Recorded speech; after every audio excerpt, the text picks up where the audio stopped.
Hi guys, make sure you like and subscribe. I found this. Check it out, guys. Check out Paranoid Times, guys. I'm a physicist at Cern. We've done something we shouldn't have done.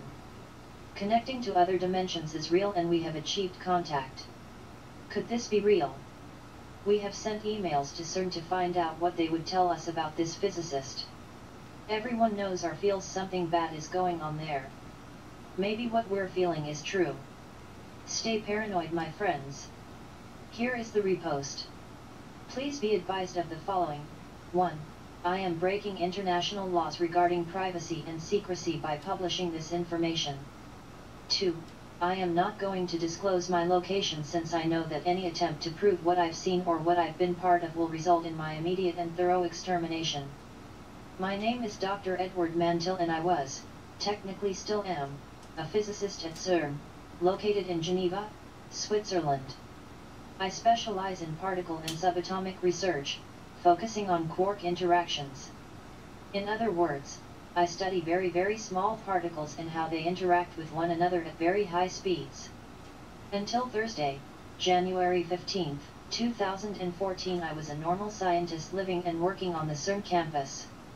Most of the scientists who are involved in the branch of research that I am live on campus at the facility in Geneva and venture out only for social activities and the occasional visit home. Most of you who have heard of Cern will have heard of the LHC, Large Hadron Collider, the largest scientific instrument which exceeds 20 miles in diameter and travels under the sovereign territory of two countries, Switzerland, France. The public has been told that it was constructed at a cost of tens of billions of euros for the purpose of studying the birth of the universe, and the collisions that take place within the collider allow us a quick glimpse at certain phenomenon that can only be witnessed when particles hit one another at incredibly high rates. This is not what the machine was designed for, nor is it what the machine has been used for since its inception. Cern's main purpose for building the collider was to open a doorway. Allow me to explain. The doorway idea came into fruition in the 1960s. After years and years of attempting to hide UFO phenomenon, including large-scale and very public interactions such as the Roswell incident, and the Battle for Los Angeles incident well before that, the governments of the United States, Great Britain, and France decided to throw their weight behind the understanding of what precisely these objects were. The ideas flew far and wide. Were UFOs from another planet?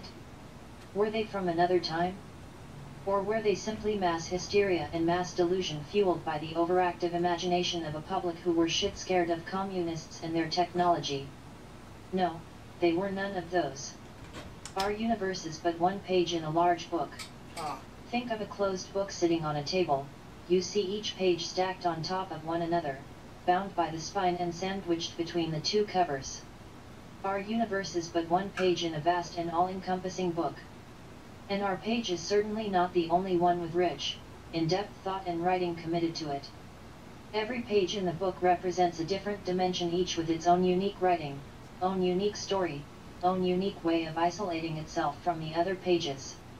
No page was to interact with the other, just as no ink bleeds from one page to another in a standard book. Each page, a universe unto itself. Within a few short years of mathematical research and fleets of scientists working under threat of extermination should they share their research, the book idea was finally cemented.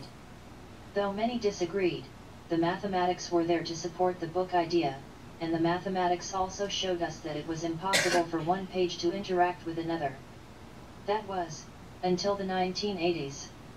During the 1980s, billions of dollars of research was funneled into the idea that if we used enough energy, if we used enough force, concentrated into a small area, the size of a pinprick, we could theoretically tear our page and get a glimpse of the page next to ours. We could open a door from their universe to ours.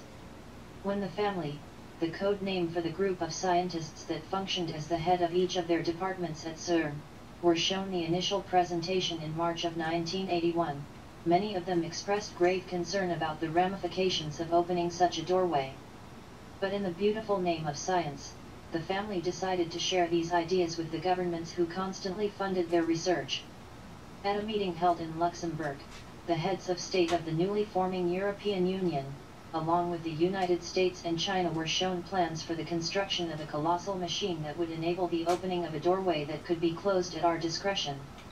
The door would be opened, and the energy levels would be measured to prove that Cern had accomplished its task, and the door would be closed. Open. Shut. Simple as that. The government leaders threw endless funding at the family and the rest of Cern in the hopes of understanding what kind of power lay in another universe. Think of the possible endless source of energy, faster than light travel, weaponry that could obliterate enemies using laser. The possibilities for power were truly staggering.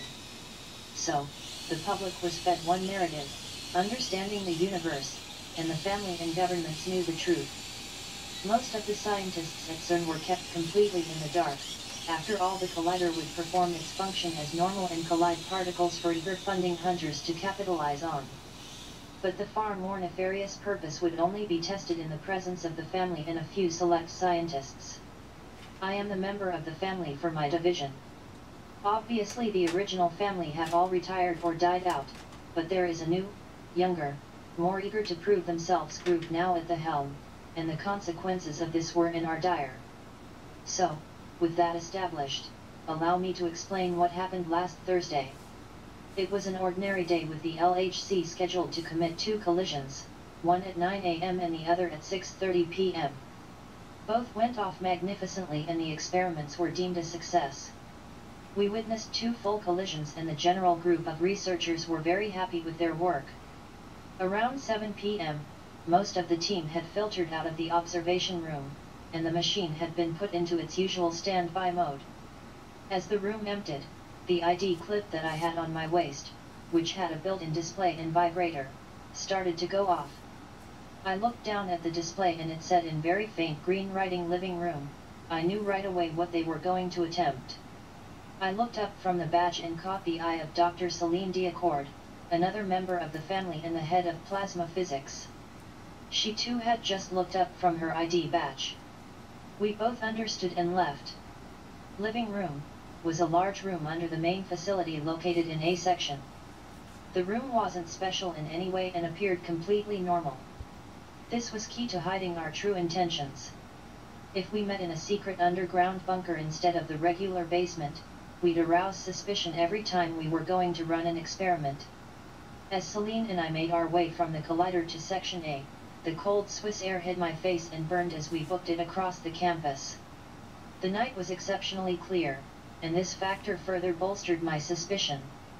They always liked doing these experiments on clear nights. We entered Section A and made our way to the main building. The doors opened up as we approached and we made our way to the elevators across the wide expanse of a lobby with the vaulted ceilings. The RFID signal given off by our name badges caused the elevator doors to open before we had even pressed the button. As we stepped in, the doors shut and the elevator began to move. "I'll never get used to that," Celine said, referring to the degree of automation that the buildings displayed. We had been scheduled for a meeting in the living room, and the building knew, so all strategic lights were on, and elevators were reading where we needed to go. I'm going to cut this one and start another one, because we're at 8 minutes now, guys. But yeah, this is Cern, guys. Check it out.